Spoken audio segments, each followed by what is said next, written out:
The couple was sleeping soundly at midnight when the younger cousin quietly sneaked into their bedroom. She rummaged through the trash and carefully took out their used condom, placing it gently into a small bag. She had always been jealous of her cousin. Not only was the woman beautiful, but she had also married a wealthy husband, lived in a mansion, and drove a luxury car, while she herself could only work as a maid in her cousin's home. To get revenge, the cousin planned to use the condom to get herself pregnant, then force her way into the family and kick the woman out. But little did she know, the woman had been awake the whole time and had seen everything, because this woman had been reborn in her previous life. She had taken in her cousin from the countryside out of kindness, but 10 months later, the cousin accused her husband of harassing her while holding a child she claimed was his. The evidence was clear, and her husband was sentenced to 10 years in prison. Although the woman couldn't accept the truth, she always believed in her husband's innocence, but before she could find the truth, she was murdered by her cousin and her aunt. After that, all the couple's wealth and property fell into the hands of the cousin and her child. Perhaps heaven took pity on her and sent her back to the very night her cousin stole the used condom. This time, she was going to make them pay. The next morning, she rushed to the hospital where her cousin had faked the pregnancy in her past life and bribed the staff to secretly swap the condom. Meanwhile, the mother and daughter pair still dreamed of joining high society. After the procedure, they rushed to the woman's home, acting arrogant as they waved the pregnancy report in her face, claiming they were now carrying the heir of the family. But this was exactly what the woman had planned. Remembering their cruelty from her past life, she didn't confront them directly.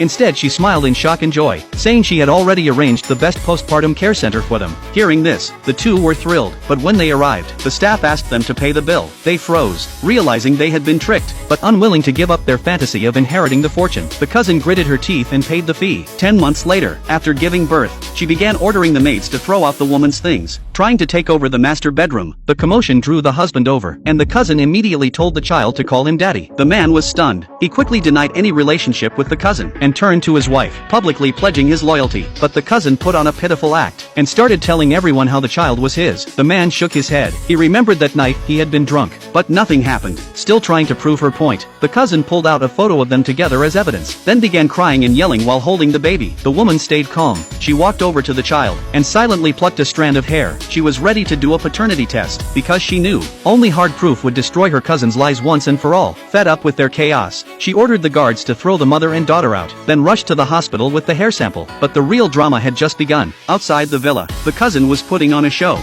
crying to neighbors about how she had been mistreated, how she had been forced to bear a child, only to be kicked out. Sympathetic passers-by immediately decided to defend her, stormed into the house, and began berating the man, calling him a scumbag. The man was shocked. He never thought the cousin could be this malicious. To make things worse, the cousin publicly demanded that he divorce his wife and marry her, or she would take him to court. Her shamelessness encouraged even more greedy relatives, who began looting things from the house right in front of him. Just then, the woman finally returned in time.